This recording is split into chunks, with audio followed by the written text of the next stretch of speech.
no flex. Flex, alive is 1 in the 6. Fit the runner, boy, you nigga, no question. You would run a motherfucker high stepping. Hey, you never had a big enough weapon. Motherfucker never learned your lesson. I'm a 88 pack nigga, woof. I'm a 88 pack nigga, woof. I mean, day walker, drink blood, trains out, full moon, motherfucker, change like a hoe, nigga. I'm just a nigga from the hood, trying to stack a little cheddar for the money. Yep. We're getting started early. Drew Titan, Bronx on deck. Shout out to the mighty LDBC. I see the family in the building. This morning we got a guest. And salute to our brother Trick Nolte because he stay on point, man. All right, I see the family spilling into the building. Smash the like button. We got a guest this morning. Nate, what's good, Nate? How you doing there today? I'm doing great, man. I'm doing great. And I know the people in the chat was like, they're like, who's Nate Tubbs? Let them know who you are, brother. Well, I'm a former University Boxing Association champion from 1993 to 97. Heavyweight out of Cincinnati, Ohio, little brother to Tony TNT Tubbs, former WBA heavyweight champion from 1985 to 1986 out of Cincinnati, Ohio. Then I'm also a promoter since 1987 to now. I did a lot, over 350 boxing shows. Boxing record, professional boxing record was like 18-4, you know, and I spent more time with, then I'm a former sparring partner of Mike Tyson for over 24 years. So it's a lot of things going on. Businessman, interpreter, you know, got 6 or 7 businesses, and I try to do a lot of things to help former fighters to try to be successful in life. That's important, man. That's important. We like doing things and for the fighters, and yeah, keep the camera right there, brother. That's perfect. We like hearing things like that, you know, doing things for the former fighters. That's why we do shows like this. You know what I'm saying? Because some of the fighters we speak to are okay, and a lot of them are not okay. And these are the fighters that we came up watching in the 80s and the 90s. You understand? And I want everybody to be okay. You know, whether I was a supporter of them or not, I want them to at least be okay. Because boxing is a brutal sport. Right. We're barbaric for watching it. I mean, let's be honest. And although it's entertaining, when these athletes walk away from the sport, at least they should have some residual income coming in so they could take care of themselves and their family for the rest of their lives. And that's my opinion. And a lot of us share that same opinion. So you already said something. And good morning, our brother Trick Nolte. Anthony, what up, bro? You said something right off the bat. You was a former sparring partner for Mike Tyson. What years were that? 24 years. 24 years. And of course, my whole career with Mike Tyson. Now that's interesting to hear. I didn't know that. I've heard your name before, but I've never seen you. Right? But I have heard your name before, but I stand myself corrected. I have seen you fight. I think they aired a fight of yours or re-aired a fight of yours on USA Network a long time ago. And they say, yeah, this is the brother of TNT Tubbs. I said, oh, crap. Now, what I didn't know was that you was a sparring partner for Mike Tyson. Did you help him get ready to fight your brother? I would have never helped him get ready to fight my brother. That's when me and Mike reconnected. Me and Mike Tyson went through the amateurs together in 1984. I was scheduled to fight him in the finals of the Ohio State Fair, which was one of the largest tournaments in Ohio and one prestigious tournament in the world. The last year of the best fighters in the nation fighting in one tournament. Back then, we had to fight twice a day, 7 days a week. We had Ricky Warmack, Olin Norris. We had a whole lot of people there. You know, it was over about 200-300 fighters.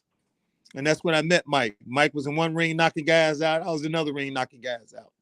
Then in the semifinals, Wow. I lost to a guy named Jerry Golf. That they anticipated for me beating him, but got a little cocky. He hit me with a solar plex shot. Never even heard of a solar plex shot. And TKO'd me, and Mike knocked him out the next night in championship, which was the build-up was me and Mike Tyson. Because he was shining and I was too. Damn. But my ambition was always different. You know, my ambition was always different because I always watched a lot of managers and promoters, you know, dealing with these fighters. They take the fighters' money. You know, it seemed like they got more money than the fighters. And, you know, I ain't started fighting until I was 18 years old. You know, I was a basketball player. You know, I was a pretty good basketball player, and that was my first love. And I started fighting. I was in the streets a lot, you know, fighting all the time. You know, where I come from, you know, they weren't killing back then, but they showed up was fighting. You know, you can't go to no neighborhoods unless you can fight. And I was one of the ones could go everywhere. I ain't know Tony put me in the ring. I was fighting so much. And then when I finally got a check, I fell in love with it. You know, you get paid for something you love to do. And that was a wonderful thing. So, how far apart are you in age from your brother? 7 years. We're 7 years apart. We had a brother in between us got killed in 1980. Just before Tony turned pro, you know, they boycotted the 1980 Olympics. Tony was the #1 heavyweight in the world at that time. And they had a brother get murdered in the streets, and that changed my life forever.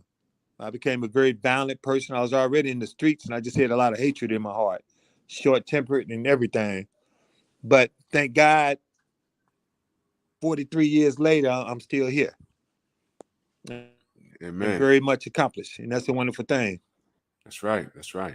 You know, sometimes we go through trials, we make mistakes, and we fail, but we got to fail forward. You understand? And that's what I call it, failing forward. You know, if you make the same mistake twice, that leaves you insane. That defines you as insane. You know, I'd rather be insane in a good way. You understand? Right. And again, this is what this show is about. This is how I give back. I ain't got the most money in the world, but I provide a voice. I mean, some people like what I do here, you know, and this is how we give back. Me and Aunt, this is how we give back. So, man, I got so many questions. What was camp like when you and Mike Tyson? Like, you got him ready for, how many fights did you get him ready for? It's too many to count. I've been around the world with Mike. Camp was it was tough for a lot of people. It was tough for me, but I was, you know, I'm a thinker. So I figured out a plan on how to deal with the situation, because I boxed him 4 to 6 rounds a day. And I was always second. And he get it tuned up, get sharp, get loosened up or whatever. Then I come in because I had a pretty good jab and I had real good defense. I wouldn't have never last 20-some years if I didn't know how to protect myself. You know? Because he was knocking them out, running them out. He was, setting them up and lining them up. But it was very interesting for me. Now, I was going to ask. Go ahead. Yeah, I was about to ask. You had to have good defense, because a prime Mike Tyson, he was literally, I remember when they was calling him Kid Dynamite. And man, I was a kid when he was knocking over all of those trees. And the reason why we liked Mike so much is because he was so young. I mean, he was older than me, but he was young, and it was fascinating. And he had a young look, but he was tough. And I'm from the Bronx, and he out there in Brooklyn, so there was like a New York connection there. And he was a hero here. He was a hero. He was like, look at this young kid. He's one of us. He's a little older than me, but he's like, he's one of us. He's like my brother age. And I'm like, man, that's dope. And it was dangerous. We never seen a guy that compact. He looked like a running back. And he wasn't the tallest. He didn't have the biggest reach, but we never seen anybody, because he had big legs. We never seen anybody move that fast. The way he turned his hips, the way he moves from side to side, his angles. We was like, man, this guy's dangerous. And he was backing up all the talk. Like when I'm a kid, when I'm watching this, here's a question for you. They've done several movies, and I remember one documentary where he was in it. But when you look at the movies, like they have a series, I think on Prime right now, I think, you know, and then they did a movie. Did you see any of those? And if you did, was there anything in those films was like, you know what, I was there when he went through that, and that's not accurate, or that's accurate? Was there anything that you seen like, you know, that's Hollywood? It was some, but you know, Hollywood gonna make changes in order to cater to the TV networks, you know. And like I was just talking to Mike, he got Jamie Foxx playing him coming out soon. And I would say, Mike, you got to tell the stories about the gambling and the girls and all the things we did. You know what I mean? And I stayed with him for 24 years because I was getting paid a nice little piece of money, but I was able to make a lot of connections. And then we was gambling. I was winning a lot of money. You know, I was only, you know, despite we all street guys, you got different type of street guys. You know, I'm an all-rounded street guy. I could do the violent stuff, but I got finesse about the things that I did. So, you know, I shot pool good, played dice very well. And at that point, being with Mike and them, they shot dice every day. You know, every day at 6 o'clock, we were somewhere Mike lived at. Whether we was in Atlantic City, Orwell, Ohio, we were shooting dice and I was beating everybody out their money. You know, I bought 40 houses. I was buying 2 or 3 houses a week. That's the main reason with Mike at that time, because the majority of the times with Mike, I was an undefeated fighter. And, you know, only reason I only had 22 fights because I chose to stay with Mike. It was more benefits. You know, me not thinking that my career was going to elevate to the next level. You know, I was looking on more security and the opportunities I had with Mike winning all that money every time we played. You know, because I was a businessman. I was buying houses and I was renting group homes. I was always trying to show Mike and the security guards, his management and stuff with Roy and John, how to open up group homes. And kind of put it, you know, that stuff into a lot of ex-fighters now, like Michael Spinks. I was talking to him. You know, I just went in the Hall of Fame back in July this last year.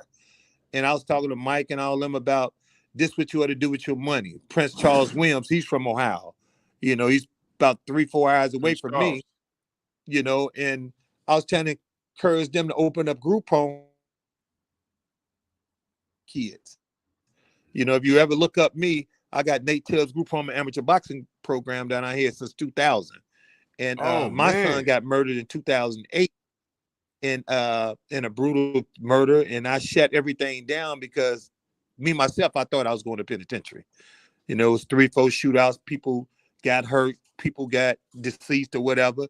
And I didn't think I was going to actually survive, you know, pretending to me, you know, not going to jail, you know, and God, you know, had another plan for me. You know, they actually convicted the guy to kill my son. Didn't get nothing but 14 years for 3 bodies. You know what I mean? And I wasn't satisfied with that, but they were satisfied with the fact that they could get him off the streets now.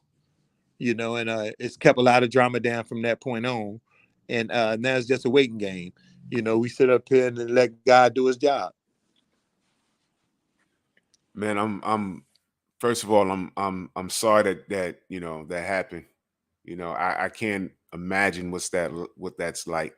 You know, I know a few people that's, you know, had to bury a child, and It's the I worst can't feeling of your imagine.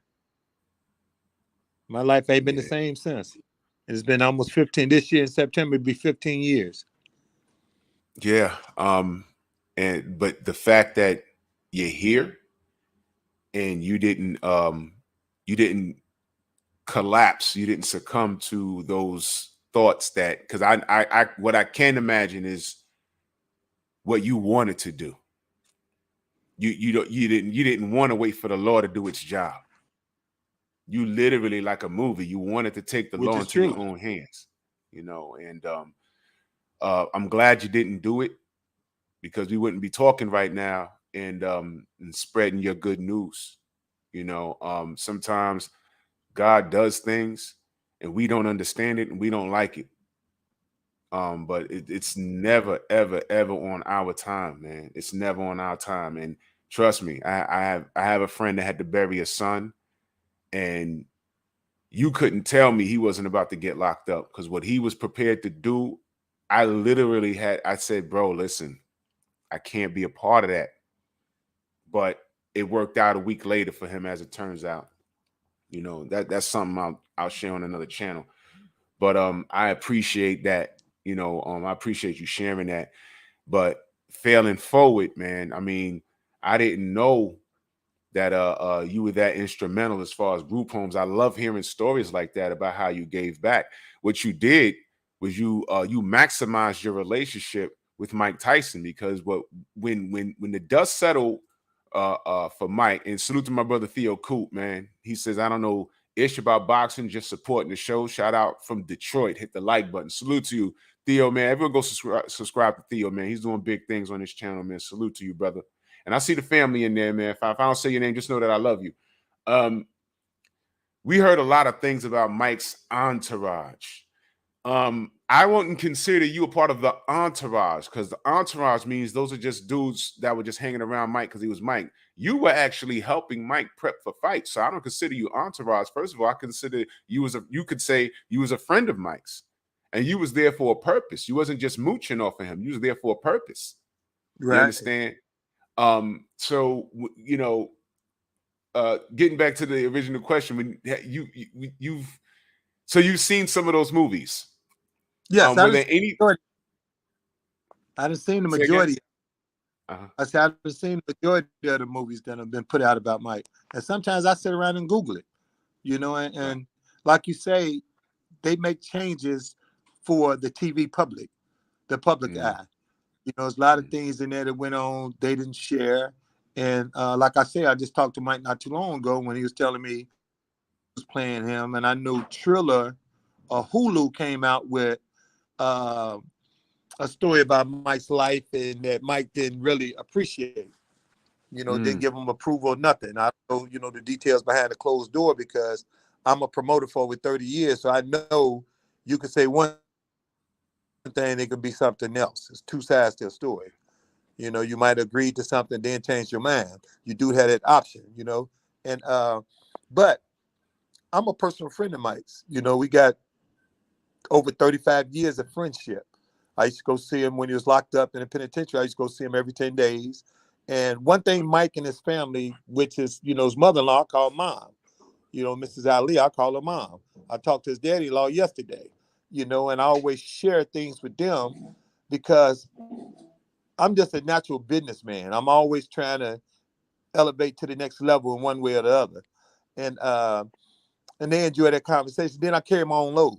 You know, I'm not big and I'm not asking them for nothing. I carry my own load, and that's very important to me. You know, and I'm right now at 35 years, I might be the only person that right now goes to Mike's house from all that time back then. You know, a lot of friendships done dissolved and stuff like that for whatever reason. One thing about me and Mike, he know he can trust me, and I never do nothing to try to make no money off him, because I get my own money. Man, and then I'm the type I share my. Hear. I can go to any state. Yeah, I carry my own load, and that's what he respects about me. You know, his mother-in-laws, I done around so long, I'm affiliated with all the mother-in-laws and in-laws and stuff like that, because it comes as a package. You know what I mean? You can't love one without loving all the rest of them. That's right. That's right, man. That's refreshing to hear, man, because, you know, on the outside looking in, we celebrate him as a fighter. As I've gotten older, of course, you know, when I started to get into the nooks and crannies of boxing, there were things that I noticed, but we're not here to talk about that. But for the most part, we celebrate him, and then the outside of the ring, what we deem as antics, you know, the media likes to amplify things, and when you're young looking at it, you're like, oh my God. But when you're a Black person, and as you get older, you understand what media does to us as Black people. They was painting this picture that Mike was crazy and he's losing his mind. And, you know, when he says things in the ring, you know, it was like the white. I'm just gonna go ahead and say it. White media would deem it as like the worst thing they ever heard, and it's like, what are you talking about? Right. You know, Mike, Mike would say a lot of funny stuff though. I ain't gonna lie. I ain't gonna know Right. like that. when they asked him why he postponed that fight, and he told Jim Gray he broke his back. I swear to God, I had a house full of friends. We literally fell on the floor laughing because we knew he was goofing around. See, we knew that. We knew that. But that made front page news damn near. Mike Tyson said he broke his back. I'm like, come on, man. He was goofing around with y'all. Come on, stop, man. Yeah, you know, I remember leading up to the Lennox Lewis fight, when he had it out with that news reporter, man, he was really just pissed off. And they took a picture of him and he was looking like this. They made him look like a maniac. And I'm like, you know, Mike, anyone who knew street dudes understood Mike. It's not like that. It's not like that, man. But, you know, leave it to the media. He was the worst guy in the world. And what I will say is that bitch lied on him. That bitch lied on him. And she got away with it. And he did some time. But that was a lesson in our community. You know, my mother and my father told me and my brothers, like, yo, you see that? Don't go out here and goofing around with these chicks, because at any time you are one phone call away from getting fucked off like Mike Tyson. Don't play around with that. And but what I will say is, in a sense, I say failing forward, I think that was the best thing for Mike, because everything was moving at 100 miles an hour. And he might have had an issue. Got a fire going on in there? Yeah. Lauren went out. What you do too? Nah, don't mess with it. Nah, don't mess with it. Come over here. Yeah, I'm stepping outside. Yeah. So you know, I think it was the best thing for him. I think that's another thing that God did, was put him in a position where you know, he was out of the streets, away from the clubs, because I used to see Mike at these clubs. You know, I used to see. I know what I saw. You know, things did get kind of like fugazi, but I think God removed him from that situation of the public to slow him down, because Mike was here. Yeah, Tay, let me know if you want to link.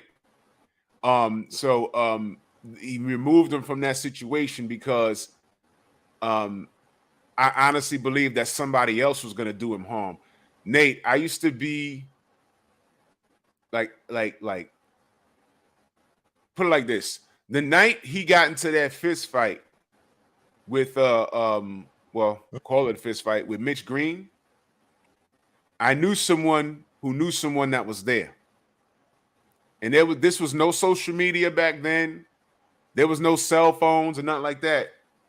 But I got a call the next day. They said, yo, man, Mike punched out Mitch Green in front of this club. And I said, what? And it was on the news. And Mitch, I was swollen for like 12 months. I mean, it was ridiculous, man. I said, oh, my God. And, you know, Mitch, just to digress on Mitch for a minute, I tell this story a lot. My audience knows. Mitch, there was a boxing club at Roberto Clemente State Park in the Bronx, and Mitch was the guy over there. Mitch was tall, 6'5", and he wasn't scared of nothing. He had this big wild hair, and he would be in there kicking everyone's ass. And I was little. I was like maybe 8 years old, and I got in the ring with Mitch, and he was goofing around me. He took headgear off of one guy, put it on my head. It didn't even fit. Sweat got in my mouth. It was disgusting. I don't know how we didn't get sick more in these old boxing gyms. It was very unsanitary. He took it off this guy's head and slammed it on my head. He said, oh, come on, little man. Come on, little man. And I'm trying to hit him. And I'm 8 years old. I was short. Mitch, 6'5". He putting his hand on my head. I'm trying to hit him, chasing him around the ring. He hit me with a jab on top of the head. You know, I mean, I had fun. You know, that was like 83, 84. And so when I saw him, he eventually got a hold of Mike Tyson. You know, it ain't work out for him. But Mike ain't stop him. You know what I'm saying? And Mitch wanted that smoke. And it pained me because years later in the 90s, I was on the train. I was on the 4 train. And I saw these guys like looking at this dude who I thought was homeless. And when they got off the stop, they looked at me and they was like, yo, you know who that is? I said, no. They said, that's Mitch Green. I was like, what?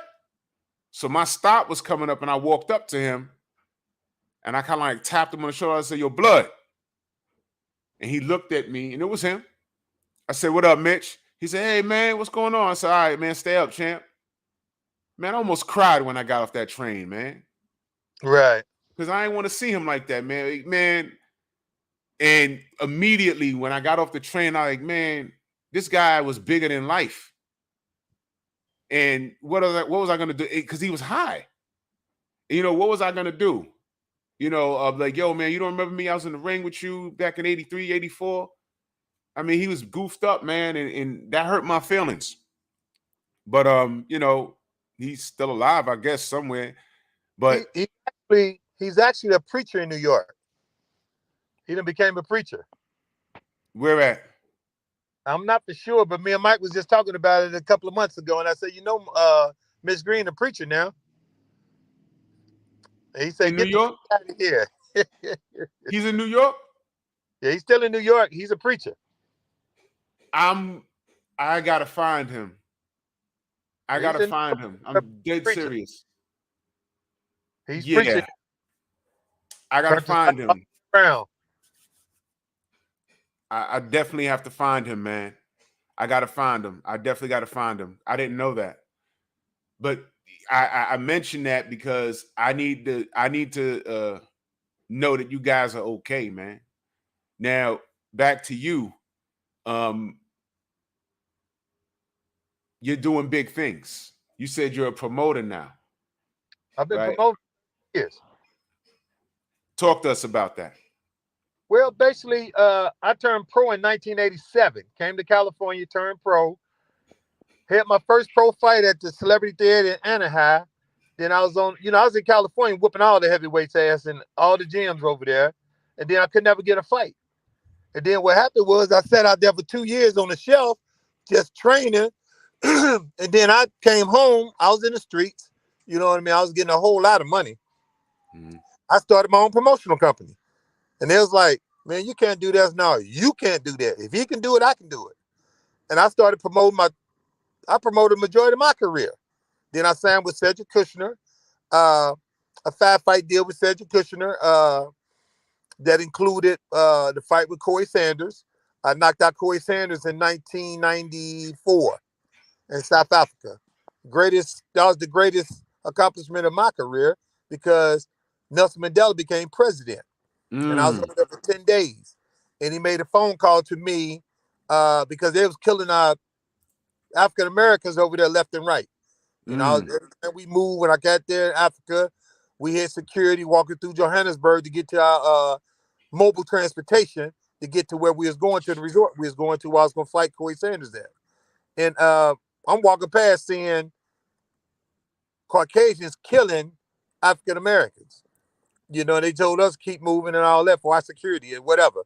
But, you know, I started promoting my own fights and I helped a lot of fighters, promote a whole lot of fighters out of Ohio. And a lot of guys like Overcar, Roger Mayweather fought on my show 8 times before he won his 4th world title. So just by being with Mike, being a promoter, you know what I mean? Them fighters they had around them, they call so-called management or whatever, fought on a lot of my shows. You know, and we was helping each other. And it worked good for me because Don King got me into promotions. I was telling Don, like, I'm trying to promote a show and can't get no sponsorship. He said, you can't get no sponsorship because you don't have no TV. So he showed me how to go to my local cable station and buy some airtime. You know, he said, buy a couple of hours of airtime and hire you a video crew It's called delayed broadcasts. It's things that I still do today to get sponsorship. You know, and it was a great opportunity for me, and being connected with Mike at that time allowed me access to Overcar, all the fighters that was affiliated with him. They put them on my show. You know, paid for them and everything. It was a wonderful thing. You know, and that carry on for the last 30 years. I'm working on a deal now that a friend of mine is going to bring me into. Um, Hold on for 1 second. Excuse Yeah. me, sir. You going there? Yes. Yeah. The door open right there. I don't know. Guy in there. My former fire alarm went off in my shop. Uh, but getting back to what we were saying, it just gave me an opportunity to have access to people that I would normally wouldn't have access to. You know, and it worked out for me, and it elevated my promotional career because, like I said, I done did over 350 shows, and we in process of doing something in Las Vegas at the Rural Resorts. Ain't too much I can say about it because I don't really know all the details, but we looking to put Larry Donalds on the card Mm. doing the exhibition. They trying to do what Mike Tyson and Roy Jones did, pertaining to 3-fight show with the concert with LL Cool J and Nas. It's huge. Wow. It's huge, and they allow me to do the boxing, you know, and giving me a decent little budget, you know what I mean, where I can help the fighters. You know, I reached out to Anthony to see, you know, what was available pertaining to Virgil Hill and stuff like that to try to throw them a bone. You know, we don't have a Mike Tyson type money, but we might can pay him $100,000 for an 8-round exhibition with 2 minutes and 12-ounce gloves, and that ain't, you know, $100,000 help anybody. You Hey got people. man, yeah, we got access to Michael Nunn, and he still wants smoke. Yeah, he's gonna be on the show. He's a good friend of mine. Yeah, Mike's that guy, man. Yeah, that's my man. Absolutely.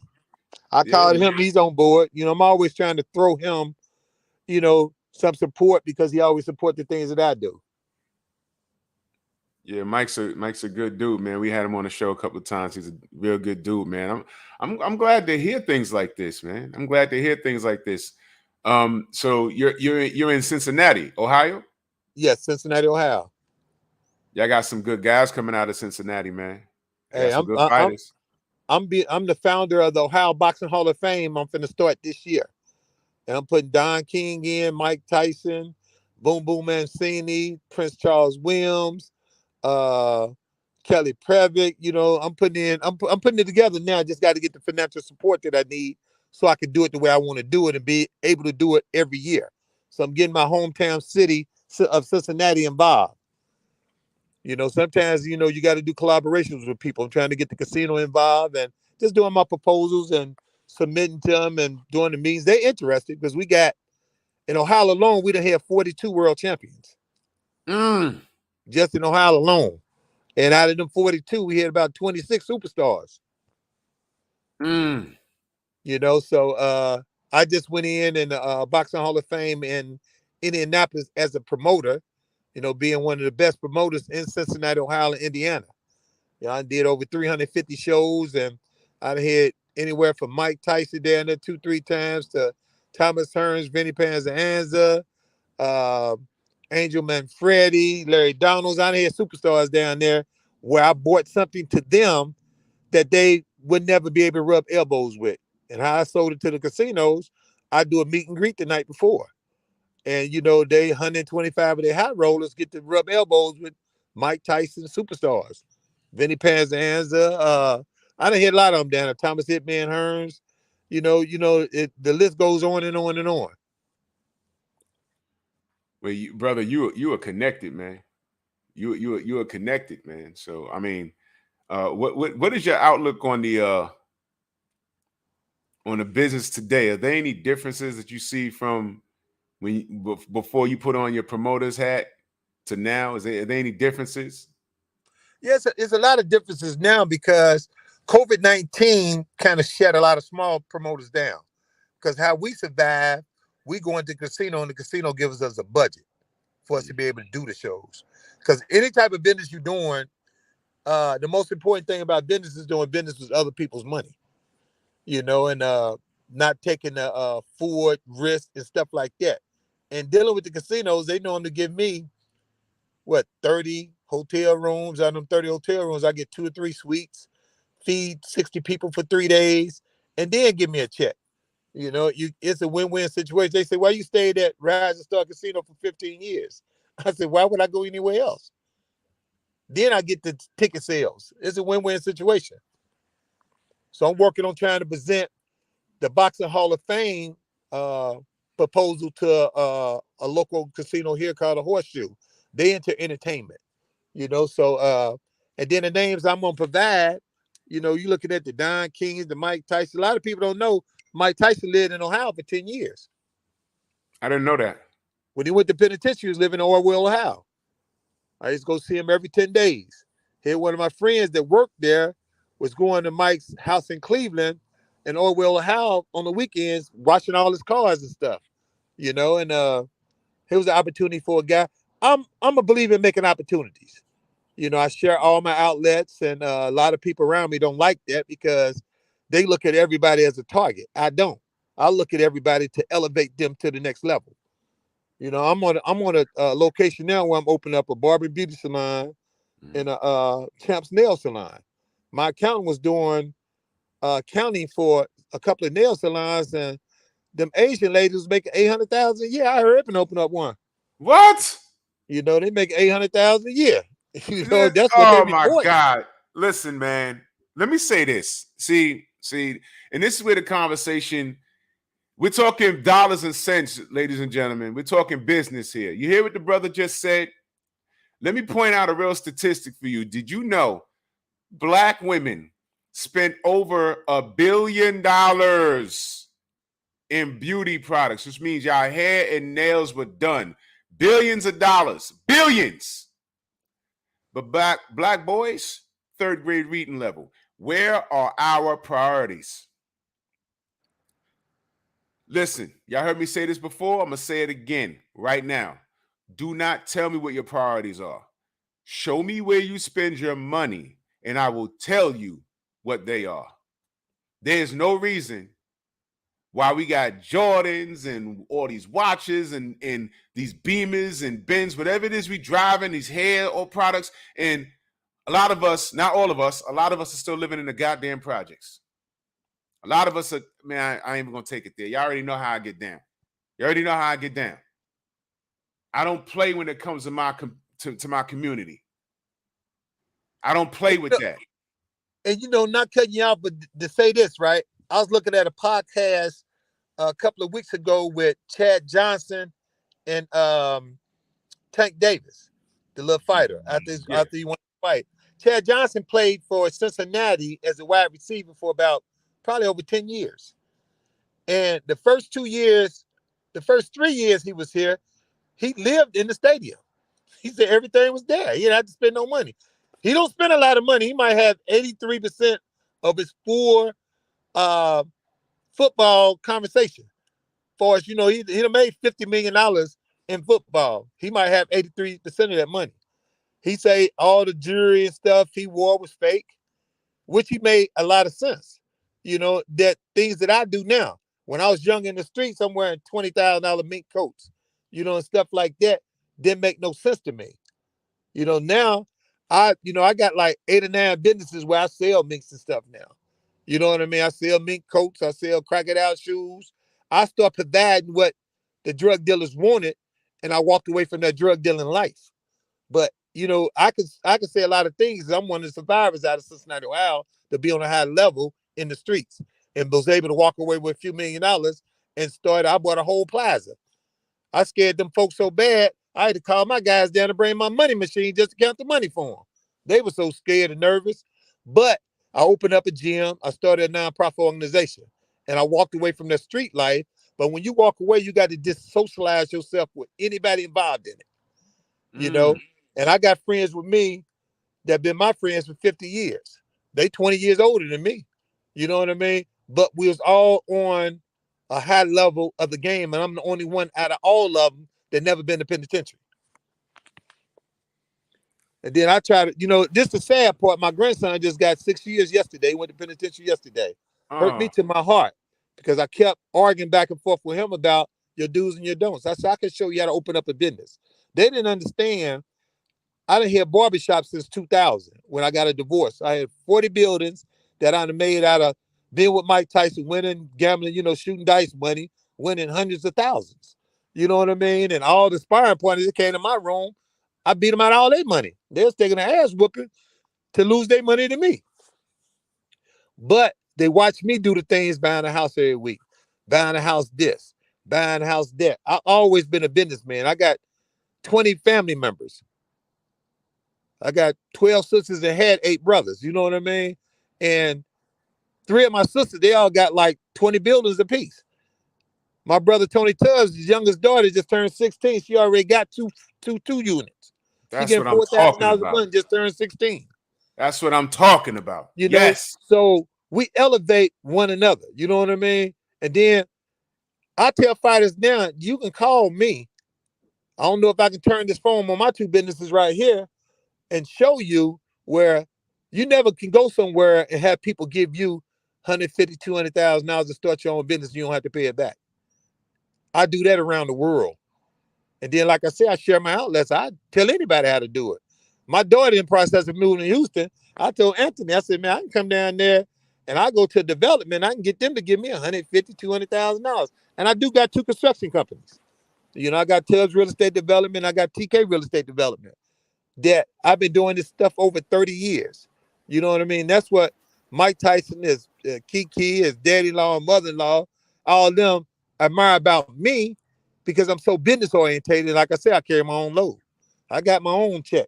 I got my own bank, as they call it, or what they call it now. I got my own bag. You know what I mean? But I'm one of the ones that'll show you how to get it. I've been doing a barber and beauty salon for about 23 years now. When I got a divorce, I had 40 buildings. They awarded my wife all my buildings because I refused to pay alimony. I never even heard of alimony in the Black community. So I'm gonna get her hair and nails done for somebody else that's having interactions with her. Didn't make no sense to me. You know what I mean? I was young, high-headed, had a lot of money, so I refused to do it. I went to jail for 120 days for contempt of court. But what I learned, I put my kids back in the hood. I had a $400,000 house there awarded to us. When I got out of jail after doing them 120 days, I went and got a balloon loan on it. My credit was 820 some years ago. You know what I mean? I dealt with the bank for 20 years. They did all my real estate transactions. The man said, I can get you $1.5 million in 2-3 days, but I can get you 500,000 in 4 hours. So I took the 500,000. You know what I mean? Mm-hmm. Worst decision I ever made, because me and my wife probably could have worked it out. You know what I mean? They'd still been living in that $400,000 home. My kids would have been back in the hood, and my son probably wouldn't have been murdered. Because the things I did in the streets, I kept it away from my kids. They just knew I was a businessman and was a fighter. They didn't know I was a boss until my son just did 20 years in the penitentiary.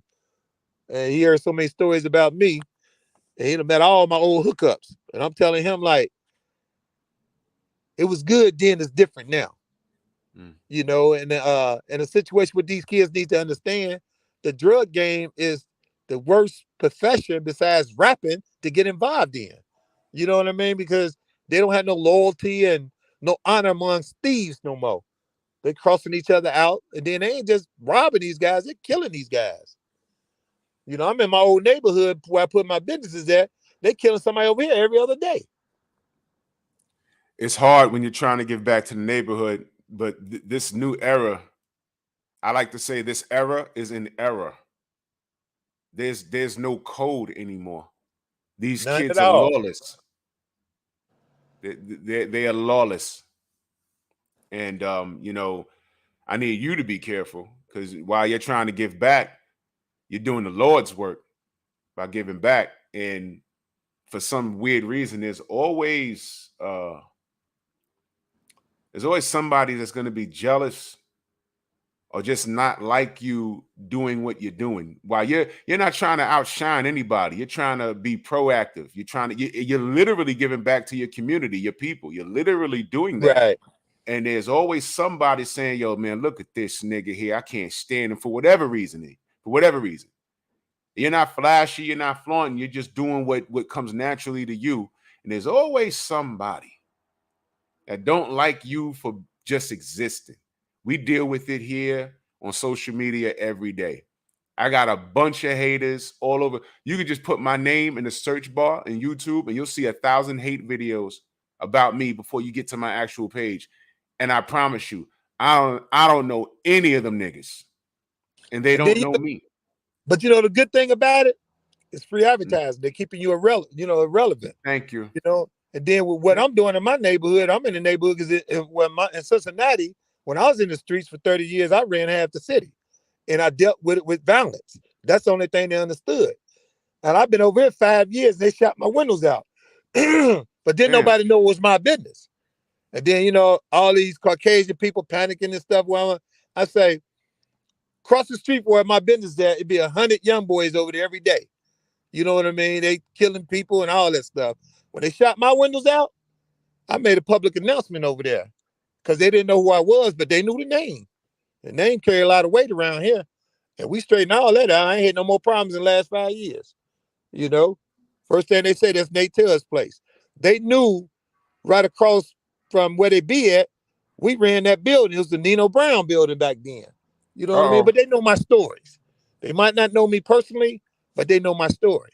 And I'm well respected in my town because they know I will go there if I have to.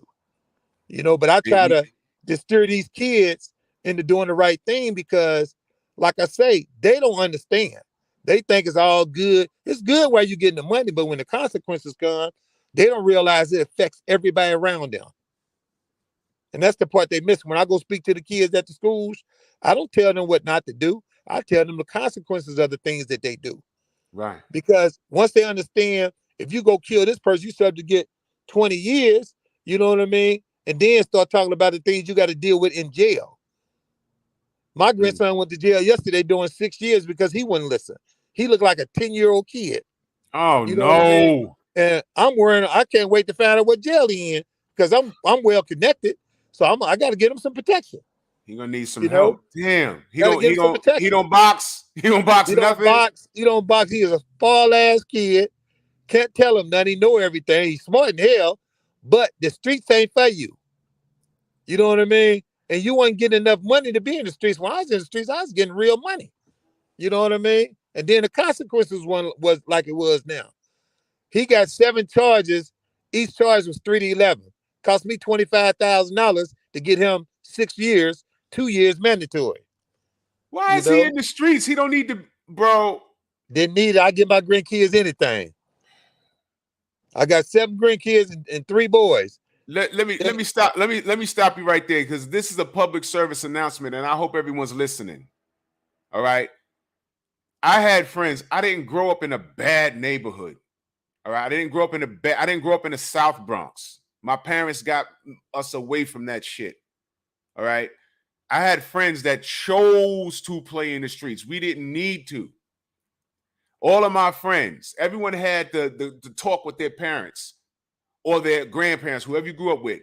You know, I like this guy here, but that guy here, I want you to stay away from him because a lot of your friends that are in the streets, they're either gonna be what?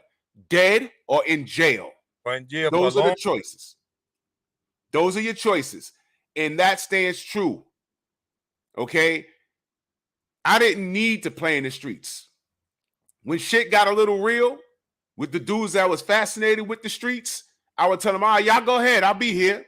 And I told y'all the story. My buddy, he went to go do some street shit, and we was on the benches. He's like, yo, y'all want to come? We said, nah, you go ahead. Vanished. We didn't see the nigga for 13 years. He pops up on the benches 13 years later. Everyone got jobs and everything else. Some of us got families. We just shooting the shit in front of the building. Here he come. Where you been? Locked up. We knew it. We knew it.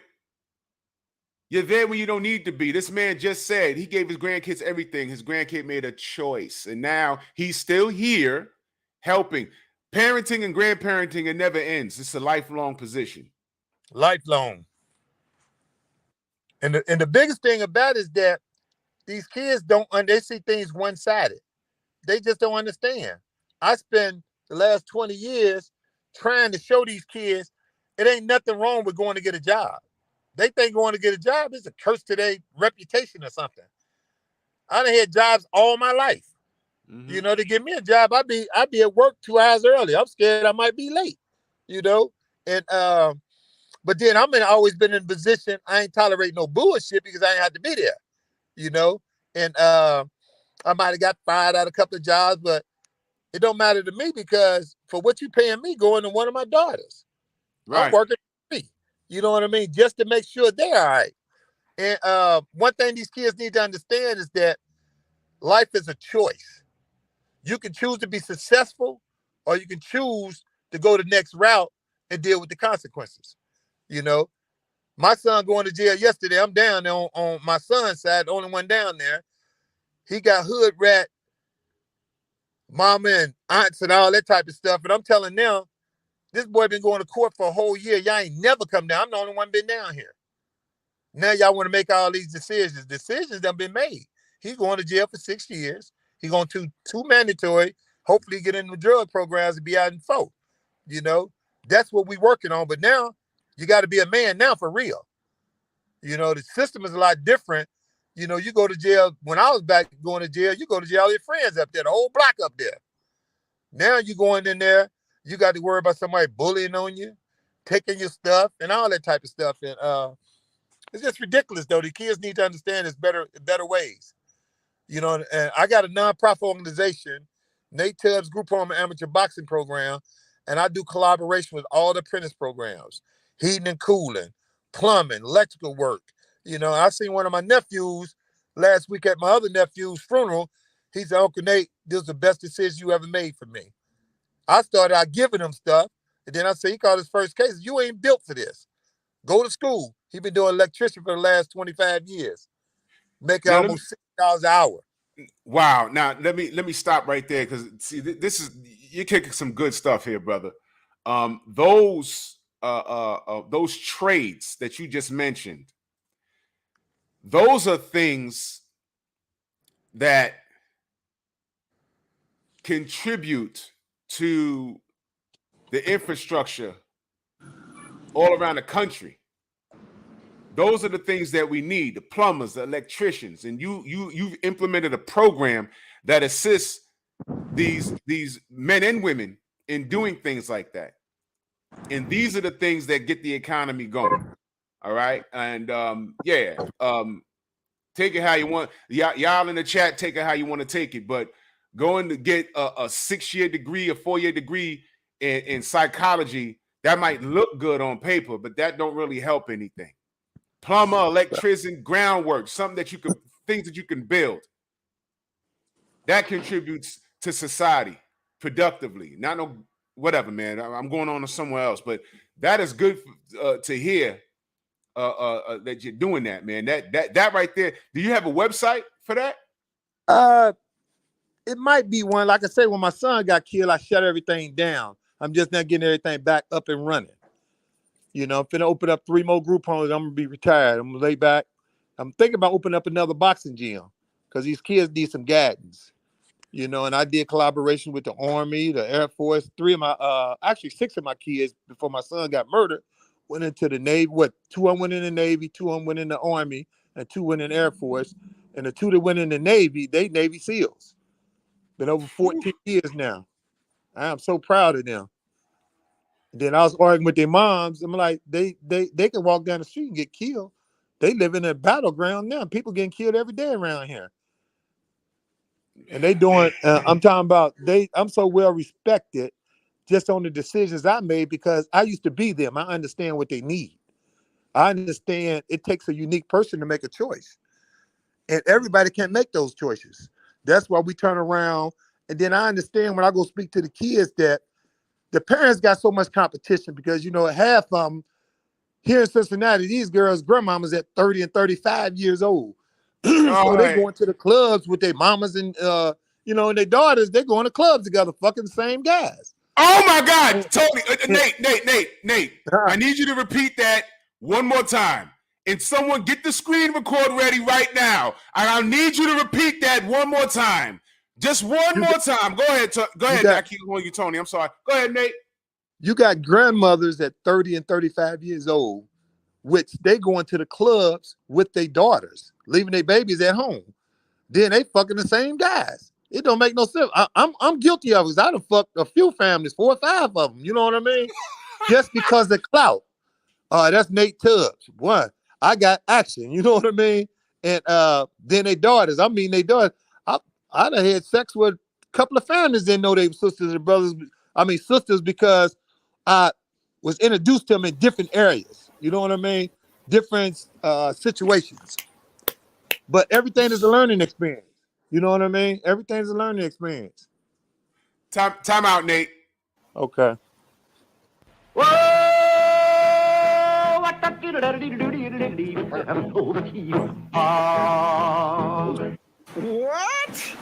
Okay, Big Nate, I just had to play that real quick. My audience know what time it is. Yeah. It's our community, y'all. I ain't making it up. But if we can ever come together and have these kids believe in us, and then I'm a type of person, I lead by example. You know what I mean? I go to work. They say, why you come to work? I always tell them, I don't have to be here.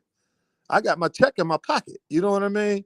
But if I can do it, anybody can do it. And let me go back to saying this. Like I do a lot of speaking to the kids. Like if you ever get a chance to pull up my Nate Tubbs Group on Amateur program, you will see the things that I did over the last 20 years.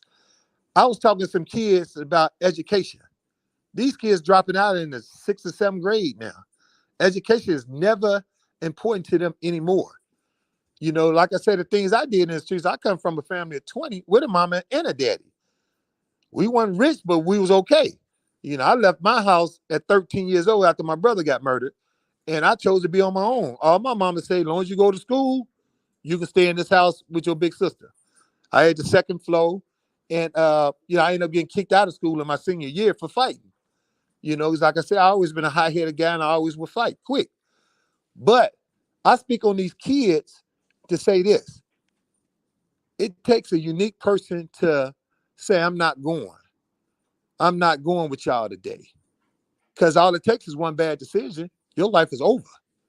Your life is over. And then they look at my program and make contact with me. I'm going to show them how to get it legally.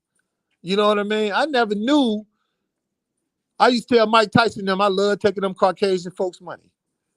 I go to the casinos, they gotta give me $100,000 to do fights. I might spend $20,000. I got $80,000 in my pocket, plus ticket sales, another 30 or 40. You know what I mean? That's the greatest asset to my life. I done got in the construction business, and now I go to locations. Like I'm in a location now, and this is my nail salon. We opening this next week. Who are you hiring? Who are you hiring to do nails? I'm gonna get some Asians and some African Americans. There you go. You know, the only problem with African Americans, they know, we paying $70, $80 to do. We pay $70, $80 to do got nails and feet done, and most women pay more than that. And what happens is that they want to keep the money. I'm not gonna allow you to pay me no $150 a week and watch you make $1,000 a day. That don't make no sense to me. You know what I mean? So I'm doing it just like the Asians doing it. We work in commission. You know, I got a location. I don't know if y'all can see it. Oh man, that's dope. You know, I don't know if y'all can see it. Man. You know, and I got a barber and beauty salon and hair store right next door.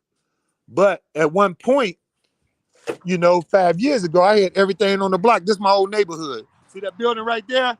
Yeah. That was our dope spot. 15 years. Nino Brown building. Then they tore this down right here. These are my 2 businesses right here. But 3 years ago, I had everything on the block in both buildings. See all up there? Yeah. I was putting a soul food restaurant up there. Barber and beauty salon right here in the hair store. Champ's Nail Salon. See that say Champ's Nail Salon? Yeah. Then I had all this down here. I gave it to my friends and showed them how to get them Caucasian people, give them $150,000 to open up your own business. I do this anywhere in the world. I was telling Tyson them last time before he moved out of Vegas, I was telling him these things. And they look at me like, man, I don't believe you. Then I had I sell clothes and everything. I got like 11 businesses, and I tries to show these kids, you can do this. Why sell dope when you can sell the dope boys what they want? I get the Gucci. I get the Michael Jordans. I get all that stuff. You know, You and know, that's important, man, because this is y'all do. For those of you in the chat, this is capitalism at its finest, and you want these bloody capitalists to make money off you. And black people, y'all need to get off your bullshit. Get off your bullshit. You know, stop going in there, your brothers and sisters' businesses and asking for discounts. Stop doing that. right. Y'all don't ask that white man for no discounts. If he's selling a hat for $32, you don't ask for a discount. Don't go to your brothers and sisters' businesses and do that. Pay the goddamn price of what the cost is. You understand? Stop doing that shit. It's annoying. I've seen it. I've been through it. They do it all the time. And the biggest problem is that what they don't understand is that me being in the business over 30 years, I understand. So I'm gonna jack the price up because I know you're gonna talk me down. You know what I mean? I know for me to get what I want, I gotta jack the price up because I know you're gonna talk me down. That's right. You know, so you gotta tell them your prices are competitive. That's what they say. Why it costs so much? Yeah, it's competitive. I charge $30 for a hat. I'm opening up the nail salon. The first thing they say, you're gonna be cheaper than everybody else. You know, I'm like, man, I understand the game. I am gonna be a little bit cheaper, but it's not gonna be that much. You know what I mean? You know, so I'm here. I gotta pay bills too. You know, but y'all don't do that when y'all go to the Asian place. Is y'all gonna be cheaper? Can I do this? Then they figure if you own the business. The Asian place, out here in the Bronx, the Dominicans do hair, and this is what America's about. You're supposed to be able to come here and make your own way. You understand? The thing is that we don't have, not too many of us have the knowledge to even do so. And here you are, an accomplished business person. You understand? Full price. You right. You don't need to have a super duper degree to own shit in this country. Right. You understand? You out here making moves. All you got to do is know what moves to make. And brother, you dropping gems right now. You're not even, people pay to get the knowledge that you're giving out for free. This is free game. And I hold their hand and walk them through it. I hold their hand and walk them through it. You know what I mean? Cassandra in the chat, she want to know, she says, Drew, can you ask him, is he in Avondale? Are you in Avondale? Avondale. Avondale, yeah. I can't read. Yeah, Avondale. Yes. Yep. I think Cassandra's she's close to you out there. Yeah, man. Right. I'm in Avondale. You know what I mean? And you know, me being having 20 brothers and sisters, we live everywhere. So I got guys arguing, like, I grew up with Tubbs and then I did this. I said, man, I grew up with all y'all shit. You know what I mean? We done live everywhere. You know? We done live everywhere. This is awesome, man. This is awesome. And this is what I like to see. I wish a lot of fighters had the patience to learn how to make their money work for them, man. I mean, a lot of these fighters, you know, if your biggest payday was 50 racks, if they spoke to you, you'd have taught them how to flip that and triple it over the next few years. Yeah, they can take less than $10,000, go get a 4-bedroom house. You don't have to own a house; you can rent it. And you got 7 kids. I had 49 kids, 7 group homes. You got 7 kids. It's 60. Well, it wasn't. It was 30-some thousand a month back then. Now it's 65,000 a month, 765,000 a year with 7 kids in a group home. All you do is paying somebody. I provide jobs for people, ex-fighters. I put them in there. Then I got to make them understand y'all can't put your hands on these kids. They're gonna push you. They're gonna push them buttons.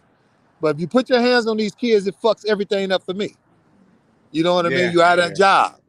And you talking about $2,000-$3,000 going to rent a place, take you about 3 months to get, you know, the payroll and stuff going. To make $65,000 a month, $765,000 a year, ain't doing nothing but babysitting. But then I got passed because I sell clothes. I had a clothing store. They so glad I'm coming back because I took care of my 49 kids. All of them had Michael Jordans, the knockoffs when they came out. I had boxes of them in the buildings. You know, when I buy 1 pair of blue jeans, I got about 18 pair.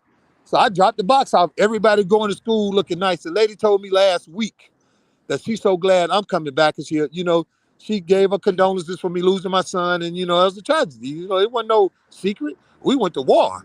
You know what I mean? We were shooting at, we didn't care nothing about the police and nothing, but, they understand I lost my child to a brutal murder for nothing. You know what I mean?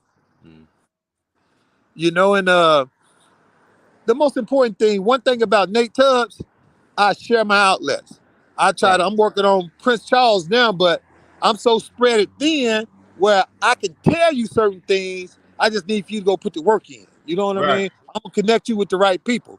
I don't know your state, so I can tell you who to look for, what to do and all that.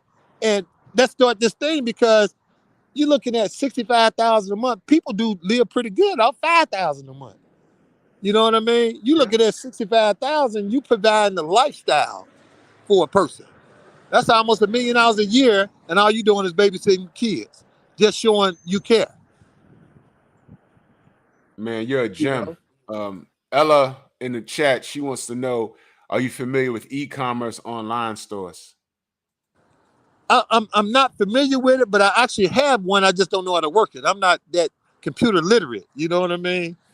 And they was trying to get me to set up my website and all that, and I didn't know how to do. Then they wanted me to sit in front of a computer for 45 minutes, and at that time I had too many things to do. I just ain't got to it yet. But I'm familiar with it though. I know people making $10,000 to $15,000 a month doing that. See, everything is about. If you look on my Facebook, I got 5,000 plus friends. Right. You know what I mean? And every time I got to get a new friend request, I evaluate who ain't interacting and stuff like that. Because you got a lot of people just sitting on there. Yeah. But it's good. And all you got to do is connect your friends to the e-commerce store. And how they can give you about 200 different products and tell her she can go on Alibaba.com and they got everything. I'm finna buy some slingshots to these guys around here paying $27,000 for $1,750. See, I share outlets. I buy watches for $10. I sell them for $150 and they cold. Tyson took one off my wrist one day last time I was out about 3-4 months ago. He said, man, that's a bad watch. It was an eye catcher. I said, man, I only paid $10 for that watch. So I took it on my hand and gave it to him. He didn't believe me. Then his wife, Kiki, she seen my Louis Vuitton luggage. I told her these was knockoffs, but they look just as good as new. She said, I don't believe that. I say, I done learned over the years, why pay $2,500, $3,500 for a duffel bag where you can go get two of them for $120. You know what I mean? Look just as good. But everybody got this thing they want to keep up with the Joneses. I ain't wearing no fake stuff. I got kids now to say that. I got a 31-year-old daughter say, Dad, I don't know. I'm like, you will learn. Because Dad ain't buying that stuff no more. You want to spend your money? You go spend your money, but I ain't spending mine on it. Man, this is so refreshing, man. The thing is that anybody can reach out with me and I try to show them the way. I try to use my outlets. And then, I'm the type that I tell you, why do this when you can do this? You go rent a house, paying $1,000, $1,200 a month to make $65,000 a month out of it. Who wouldn't do that? People don't make $65,000 a year. That's right. Let alone, you know what I mean, being able to do something and then you give it back to save some kids. All you gotta do is look at my Nate Tubbs group home amateur boxing program and just read through it. I put the website in the chat. I just did it. You'll be surprised. And then, right now, they done changed the rules since, my son got kids, but almost 15 years since I had a group home. But I had them for 20 years. I started doing this stuff at 18, 19 years old. You know what I mean? And the thing is that they done changed the rules a little bit. So I advise people to go through a consultant, spend that little money, get everything done right.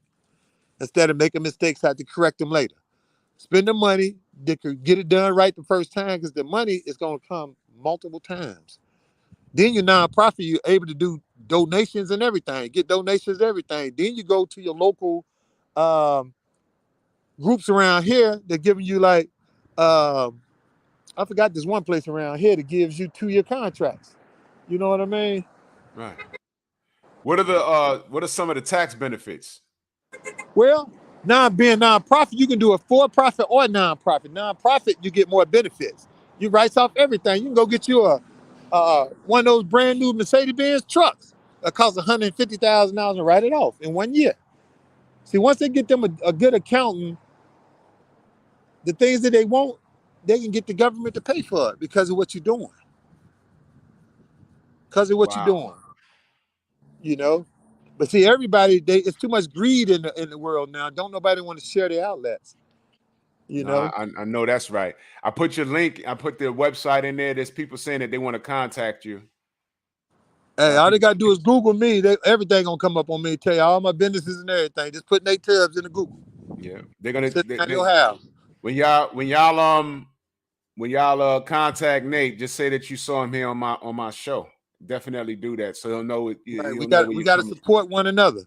Yes, definitely got to support one another. See, that Styles of Perfection, barber and beauty salon, over 30 years right there. Can y'all see it?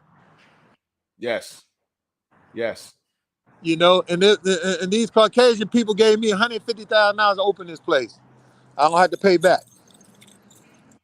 Wow. It don't get no better than that. I can do this anywhere in the world. I told Mike, a lot of us don't understand about build out money. It's called TIA money. You know, it's called TIA money. A lot of them don't understand that. Yeah. See it's it? Nice. Look at that. It's gonna be a barber and beauty salon, and this place gonna get me $10,000 a month. Just the barber side. Now, this is the American dream, man. The Americans, you know, America's built off of capitalism, and there's nothing wrong with capitalism. You know why capitalism is good? All of you that are sneakerheads or car heads, or you like your watches, your jewelry, or whatever, you want those bloody capitalists to make money off of you. You know, that's why I never understood when black people saying, hey, man, you know, I don't do certain businesses, you know, because I don't want them making money off me. You want the capitalists to make money off of you. You know why? Because those capitalists provide you with options. Michael Jordan has how many pair of Jordans? Over 30 different styles. They're coming out every month. Some of you have been buying them since 1986. Okay? So he's provided you more options every year for over 32 years. And you didn't say anything. And then the price is ridiculous. For, you know, these people in the poor communities, they'll buy a pair of Michael Jordans for they pay their rent. Yeah, exactly. Their kids, trying to keep up with the Joneses. And I just don't understand it. So, you know, I got 2 granddaughters that I love to death, so I show them how to get it. You know? I got 16 brothers and sisters doing nails. I said, why wouldn't you do nails and I got a nail salon that could be yours one day? Yeah, my gosh, man. You are dropping so much knowledge, man. And salute to my brother Steve Elder Mack. He says, Nate, I'm going to hit you up for sure. This is one of my brothers. That. Yeah. My line and doors is open. You know what I mean? I'm here to elevate our people to the next level, because the only thing that hurt us is that the things that we don't know. Lack of knowledge. And see, a lot of people don't understand that government contracting is a major game that we don't know nothing about. I'm just not getting into it because I didn't know we could sell them office supplies. We could sell them janitorial. I didn't know they reached out to me about promotions. You know what I mean? But they want me to go all overseas and all that. I can't do that running businesses every day. The majority of my business is cash business. Look at that. I got a bunch of brothers in there that want to hit you up and just have a conversation, man. And see, this is what I'm about, man. We have to grow as a community, man. And tell them what they can do is we all can come back on your show. You know what I mean? We're going to help build you. Come back on your show. Yeah, no doubt.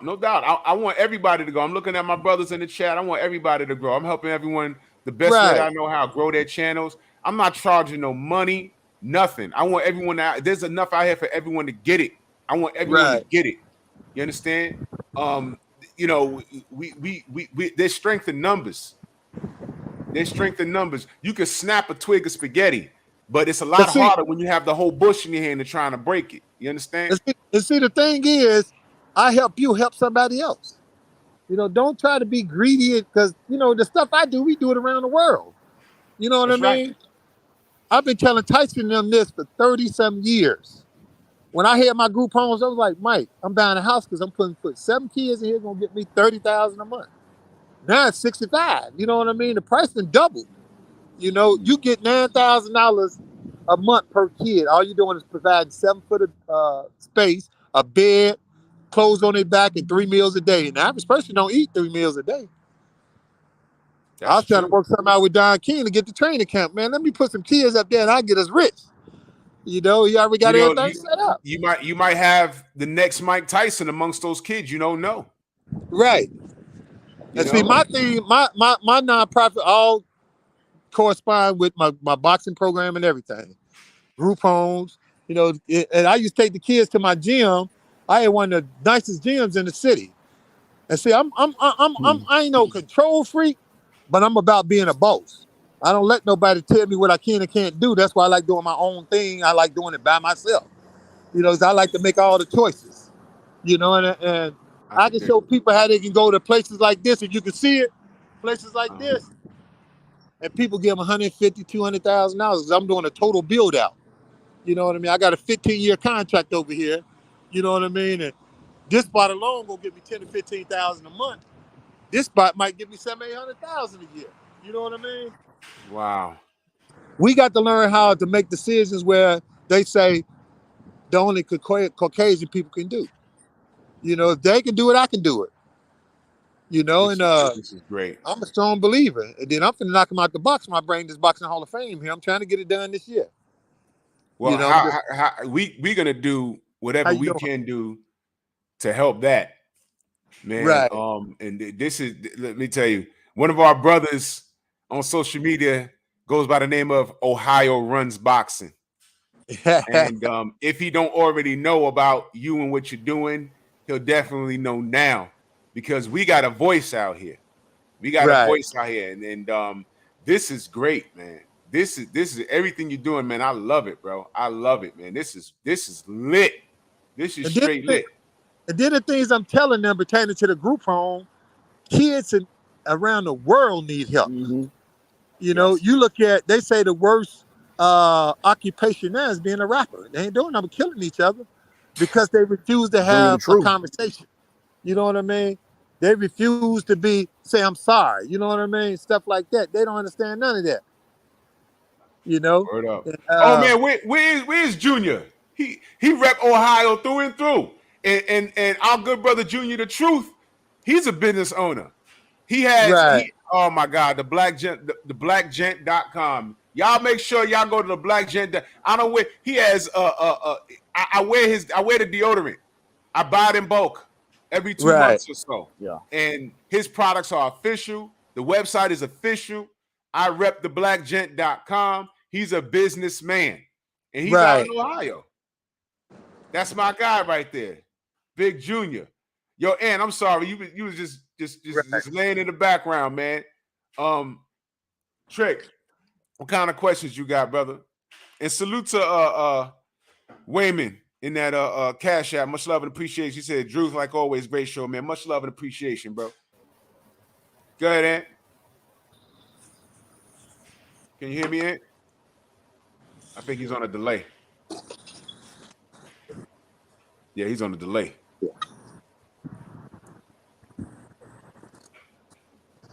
Hold on. And then you got to watch workers like this. Hey, bro, this this all for you, man. Me and Nate been chopping it up, man. We've been chopping it up. Yeah, no doubt. Who's that? Who's that, Nate? This is one of my workers. He's milking the clock. Man. So, I need you to put this on here, man. You got to finish this up. See, this is the nail salon right here. Bro, I gotta, man. And see this picture? I got Muhammad Ali up here. Yeah, I saw that. You know, Muhammad Ali bought my mama house 43 years ago. Stop, yeah. So we kind of got the best of both worlds. Tony fought for Muhammad Ali for 7-8 years as a protege, and I was with Mike Tyson for 24. That's a blessing. Y'all got a great history, man. Y'all got a great history, man. It's wonderful. Yeah, y'all are how could I say? Y'all are a unsung bloodline in the sport of boxing. And then the funniest thing about it is that Rick Ross was supposed to be some kin to us. The rapper Rick Ross, Terrence Crawford, what's their name? What's the guy named Tracy McGrady? And what's the other guy name? What's the other one name? His cousin. Vince Carter. Vince Carter. They all, and Richard Pryor was our cousin. Oh, yeah. And actually where Rick Ross is from, our family reunion is down there July the 7th, 6th, 7th, and 8th. And everybody time I come, they say Rick Ross don't never show up, but his mom and them will be there. You know what I mean? Okay. And I was at the Terrence Crawford fight, and I was trying to make contact. His mama's a Tubbs. It's a small world. Oh man, very small. It's a small world. Salute to my brother Josiah Matthews. He says, Drew, off topic, keep me in your prayers. I'm in the final stage of a job pool for the #1 steel corp in North America. I can make 6 figures, then start my own business. LDBC for life. Keep cooking. Josiah, prayers up. I hope you get it because you freaking deserve it, man. You deserve it. And many blessings. For real, man. The #1 steel corp. I don't know nothing about steel work, but look, I'm praying for you, brother. I'm praying for you. And again, get that work for real. For real. Everyone could get that, get start your own. Start your own. You know what I'm saying? Everyone like it. It's nothing like it. Most important thing, what they understand about doing business, you got to structure your business right. You can't have no personal cell phone on the application, personal email address, structure your business right, get the business email, get the business phone, get the virtual office or whatever, so you'll know what the process is of getting a loan. That's the most important thing. And don't be scared to owe nobody, because if you can pay them, you pay them. If you don't, hey, we'll work it out. Shit. But don't always put forth the effort. Business people take risks every day. My brother Steve Elder Mack in that super chat, he said, "You my cuz too, Nate." Everybody claiming you now, Nate, man. I'm telling you, you become an instant classic, man. Hey, I told you set up when we come back on the show and we can share these jewels with them. You know what I mean? Because the only thing that hurt us is lack of knowledge. Yeah. And I put a lot of emphasis on starting a group home for these kids, because you helping the kids and helping yourself too. Then you providing jobs. Yeah, I got people in the chat saying that they actually ride past that location every day. It's a small world. Yeah, and then they ride past here. They got to know me. They got to know me. It's a small world. You never know who's out there, man. This is beautiful, man. Right. This is beautiful, man. We looking to open March the 1st. Man, this is a feel-good story, man. This is a feel-good story. And this is my boxing channel. But what I love hearing is how former fighters and people that are in the industry, I love to hear how well they're doing now and how they're giving back. This might be the best one. And then I'm gonna speak on this. I'm gonna show you a picture of these two guys right here. Who these brothers? Who these good brothers right here? Yep. These are my two partners. I came up under them. They guided me through the streets and through a lot of positive things. And we still together today. This is almost 50 years of friendship right here. Excellent, man. And the most important thing is about loyalty. You know what I mean? And we survivors of the game. Yes. We survivors of the game. Yes. This, man, this is making me tear up, man. This is so dope, man. This is so dope. Man. This makes me feel I'm gonna have a great day. I'm gonna have a great day after hearing all of this, man. But you know what? The most important thing, once we get back in that mode of trying to help one another instead of tearing each other down, we strong as a group. You know what I mean? And we barely surviving as an individual. So if we can ever come together and share outlets, scratch each other's back and stuff like that, the things that I give, I just want them to give to somebody else. You know what I mean? It ain't nothing but knowledge. It don't cost us nothing. You know what I mean? As knowledge and having work ethic, you can overcome anything. Yeah. This is the best thing I ever learned, you know, when I stopped, you know, being in the street selling drugs. It don't get no better than this. When I can walk somewhere and get these Caucasians, give me a couple $100,000 and open up my own business, and then I control the money. I'm my own general contractor. You know, it's a wonderful thing.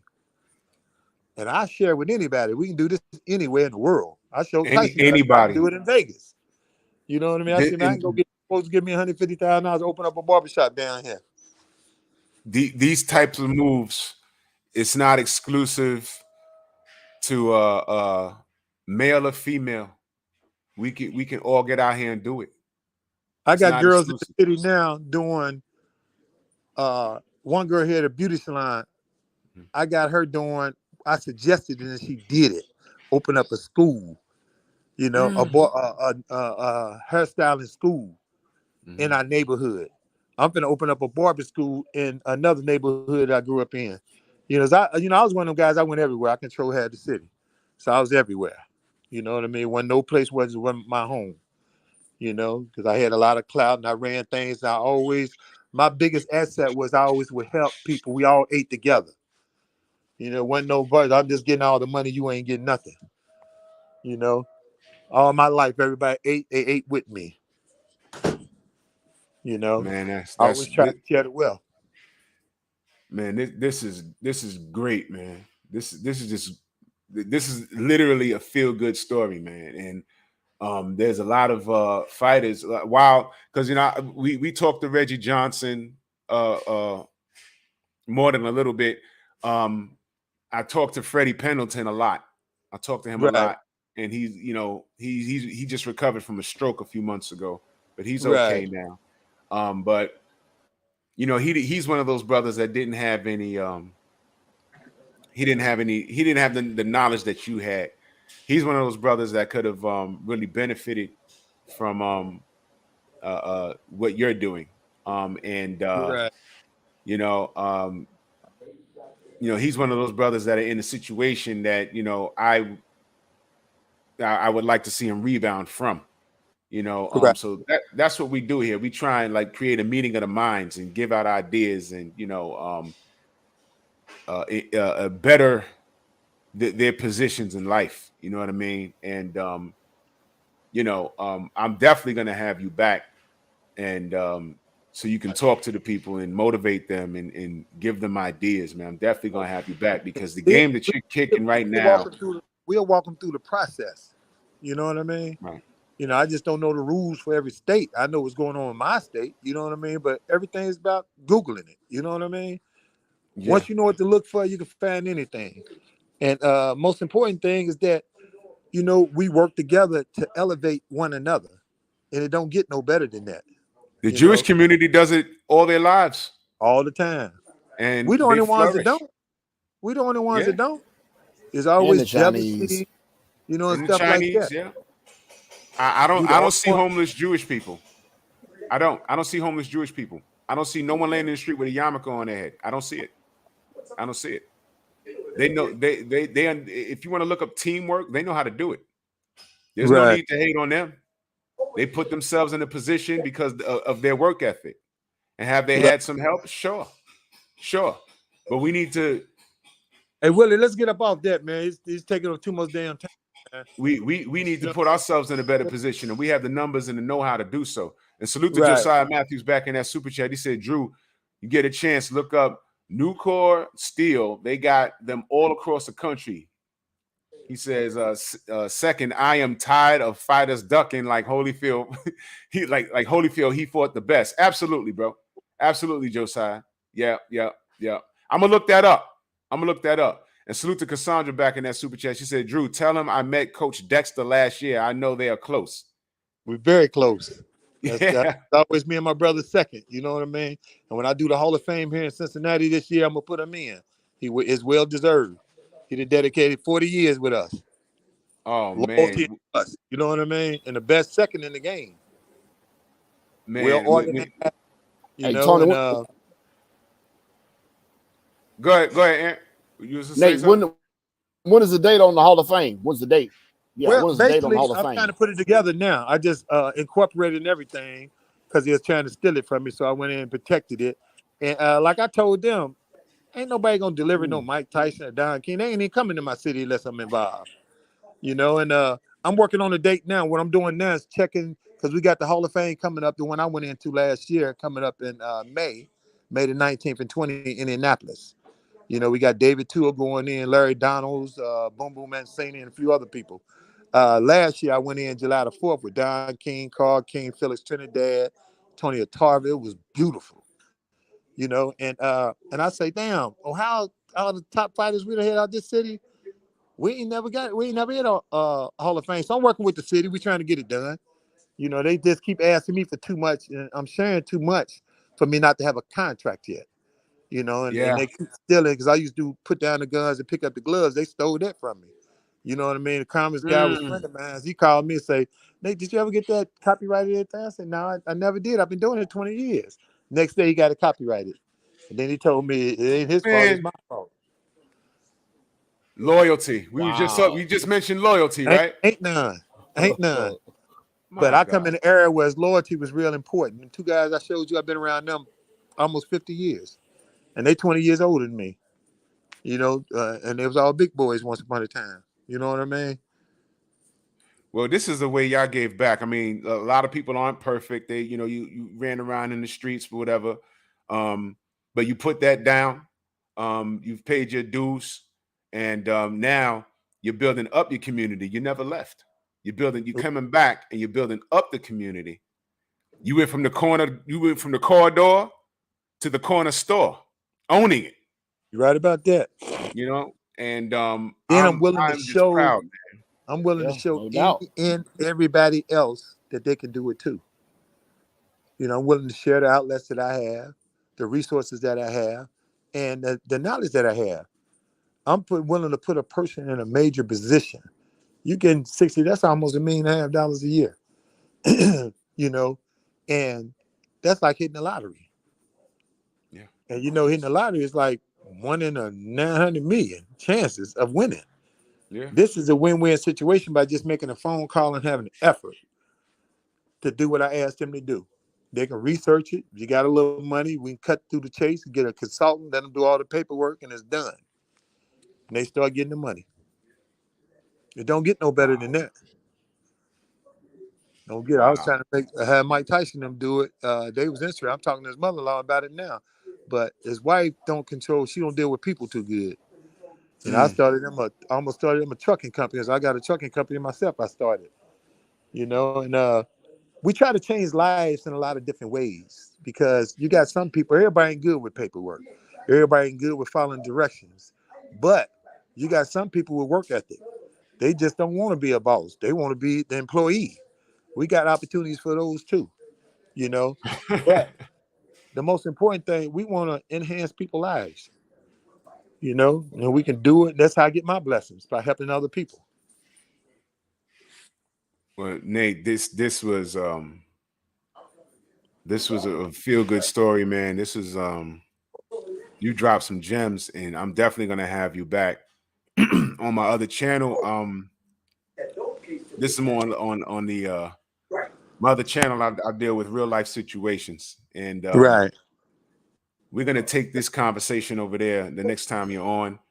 I'm actually in the process of reaching out to Shahrazad Ali because I need the OG sister, to come in and talk to our community because she's been talking, and Right. some of us has listened, some of us have not. And on your end, as far as what you're talking about is generational wealth, and you've led by example. But you have some troubles with the grandkids and whatnot. But the thing is, they don't have life. So when they come out, hopefully, But that's what one thing I prison learned, does. What's that? never learn from them. Well, Without experiencing things they never learn from.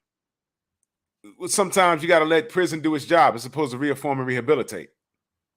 So what he's going to know Right, is but that those 4 to prison, 6 years, the 4 to 6 years that he's in there, he's not going to like it. And he's going to be glad to see you when you get right. out. He's going to be glad to see you when you get out. That's 6 years of not just breathing fresh air, playing ball, playing the video game, whatever it is you want to do. That's 6 years of people It's a little bit telling more, you. it's him trying to protect himself. Because like I said, he looked like a 10-year-old kid. That's the only thing I'm worried about. You know, they're raping guys and everything nowadays. You know, so I'm strategizing now on how to get him some protection because, you know, I'm well known in this. I need to get him in Warren Penitentiary where I got some control at, you know. But like I told him, you know, you made a choice, so you got to stand up and be a man now. I can't be a man for you. You know, you got to stand up and be a man. And, you know, just know, you know, the hardest part is that these kids making choices when they got support. I understand people making choices. They ain't got no support. They ain't got no, but you got support and people that'll help you that's in position to help. You know, it's a difference. You know, I ain't never, you know, despite I had help, I never needed it. I went and got it my own. I'm gonna go get her. You know, I got family. I got 3 sisters, got like 20 buildings apiece. You know, and they don't understand how I do the things I do.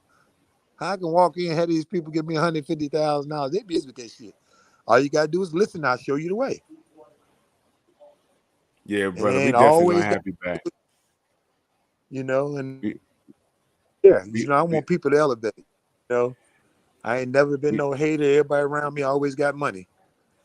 Cause I was taught a long time ago, you can't have no unhappy campers. You know, you got people to be happy. Yeah, man, you dropping gems, brother. We definitely gonna have you back, and I'm gonna make the announcement when you're coming back, and we're just gonna discuss group economics, and each one teaching one because that's very important, man. And man, thank you for your time this morning, brother. Man, I could talk to you all day, man. This has been great. Hey, man. I can do this all day. You know what I mean? Because it's something I have passion for. Absolutely, man. So Because I dropped your I dropped your website in the chat. A lot of people want to get in contact with you. Tell them all they got to do is Google me. Okay. There's people that actually live close to you. Yeah.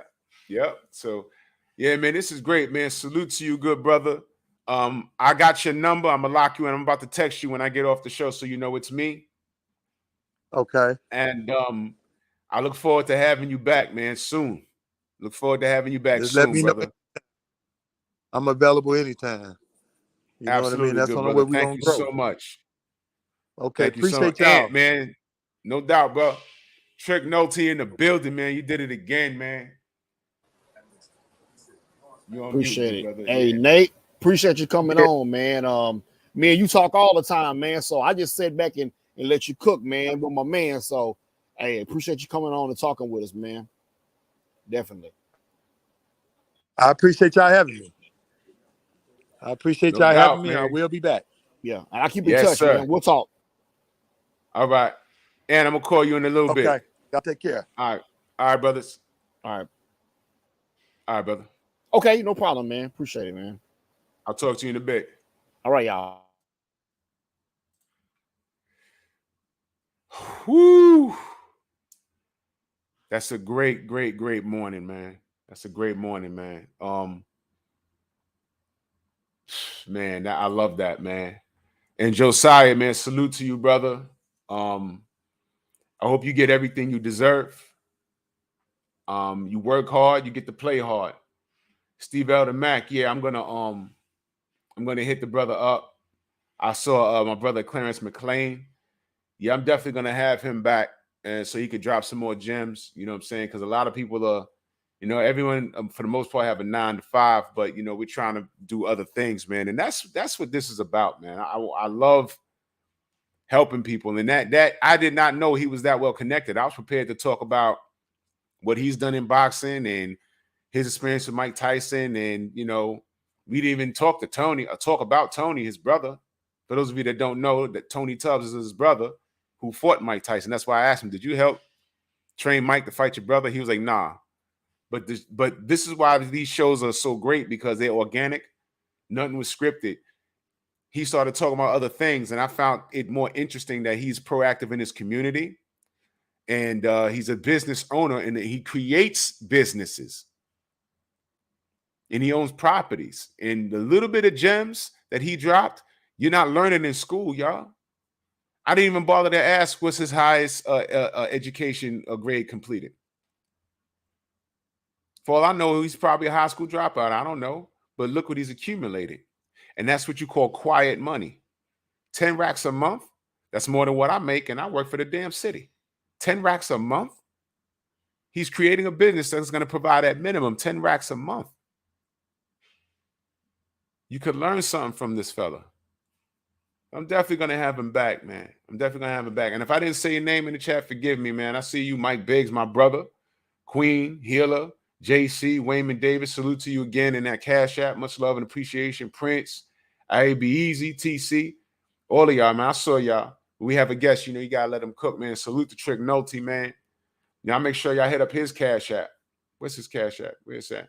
I had the wrong one scrolling. My bad, y'all. $ Trick Nolte. Y'all make sure y'all hit that brother's Cash App, man, because when you see a guest, 99.999% of the time, it's him. And we legitimately do this for the love. The donations are appreciated. You know what I'm saying? I mean, we ain't rich, you know. I'm gonna need a new mic soon, and you know, just things like that. You know what I'm saying? You know, but that was a feel-good story because the amount of stuff we talked to a lot of some of the fighters we talked to haven't been on the show. Because let me just say this. A lot of them aren't doing too well. And when I say not doing too well, I don't only mean financially. A lot of them aren't doing too well. They can't talk properly.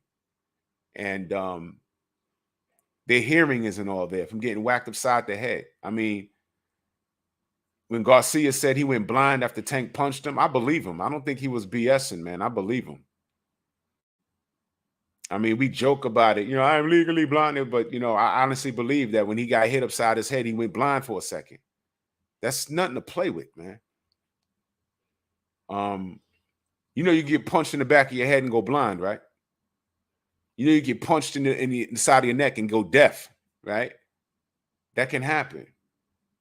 And all I'm saying is that this is their choice, but they need to be compensated. So when we talk to guys like Reggie Johnson, we talk to Freddie Pendleton, a pension plan for these fighters will go miles for them. Something as simple as 5 racks a month for the rest of their life. When they hang those gloves up, $5,000 a month for the rest of their life, that goes a long way. It's not like millionaire money, but it's enough to pay your mortgage, keep the lights and the gas on, and food in your fridge. And not to mention, if you take your 5 racks a month and go to another country, it stretches your dollar. Because you take $5,000 American and go to another country, it might be $10,000 a month. It's the least we can do for these athletes who've provided decades of entertainment for us, been knocked upside their head or whatever. You understand? So this is how I give back. This is how I give back. I give my opinion on boxing. It's my opinion. I'm not saying this right. I'm not saying this wrong. It's my opinion. It's boxing how I see it. And when we get guests on here, we talk about things like that. Things like that can come up. The amount of boxers that don't come on, we could have had a lot more people on. But they told us over the phone straight up, yeah, I'm not comfortable, you know, talking in front of people. I'm like, why not? You know, one of the fighters, I'm not gonna say who it is, but the brother got Asperger's, and he doesn't feel comfortable talking anymore. And it's a well-known guy, and I'm like, ooh, you know, he sounds fine, but he didn't feel comfortable, so we didn't force. But me and Trick, we tried. This was like a year and a half ago. We chopped it up over the phone with him for about an hour. And I'm like, man, he sounds fine. But he didn't sound fine. He sounds fine to us, but he wasn't comfortable because between Asperger's and him getting hit upside the head, he didn't feel comfortable. So, you know, we didn't force the issue. You understand? This is how I give back to the sport. It's the least I can do is give these fighters an outlet. Ain't nobody talking about Freddie Pendleton on ESPN. I'm sure he could show up somewhere and a few Max Kellerman will recognize him, or Stephen A. Snitch will recognize him, but ain't no one throwing a mic in his face. That's why when Freddie calls me, I answer the phone 100% of the time. If not, I'll text him, I'll call you right back, and I'll call him back when I get a minute. Because the 2 weeks I didn't talk to him, I knew something was wrong. The brother had a stroke. See what I mean? And it was about 2 weeks after I had him on the line, and I was trying to get Floyd Mayweather to get him a payday. I mean, nothing serious. Freddie old, nothing serious. But Floyd's getting everybody else in the ring. Get Freddie in the ring, give him a payday. It would go a long way for him. I don't know what you paid these guys, but you're Floyd Mayweather. Get him in the ring, fly him out to Dubai, cut him a $80,000 check. That'll help him. And then he had a stroke. We've been on here talking about pensions. Do y'all remember when I had Angel Man Freddie on here? Go look at it. Go to my page and put Angel Man Freddie. When I got off that show, I almost cried because that was not the guy I came up watching. It was sad. Reggie Johnson, he was, I forget how many rounds short of getting a pension in California. What was he going to do? Come out of retirement at 50 plus years old and risk his life for a few dollars? No. But when Deontay was on Trill and he mentioned the pension system for boxers, I was like, yes, exactly. Because what angered Freddie was like, he said, Floyd got all the money in the world. He could easily start something. I said, Floyd's not on that type of time. It's unfortunate, but he's just not. He's not on that type of time. So when Deontay was on Trill and he mentioned, a pension system and breaking bread with Francis Ngannou, I said, oh, man, that's what these fighters need. So it's encouraging for me to know that I'm not crazy. The things that I'm thinking about, there's other fighters thinking about. I like to know that I'm on the same wavelength, and that means I'm doing the right thing and I'm going in the right direction. So as long as I get things like that, do you think a hater can bother me? They can't. They can't. They're watching me right now. Salute to y'all, man. Salute to everybody in the Venmo, the Zelle, the Cash App, the Super Chats, man.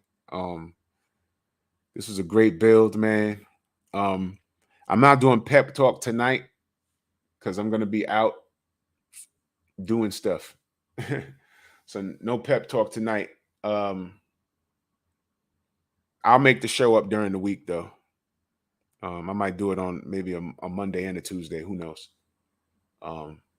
Man, but salute to y'all, man. And we definitely going to have Nate Tubbs back, man.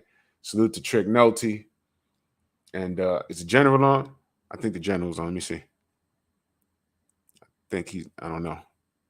My YouTube been doing a lot of silly stuff with these notifications, man. Brothers be on. I'll get the notification and go to the damn channel.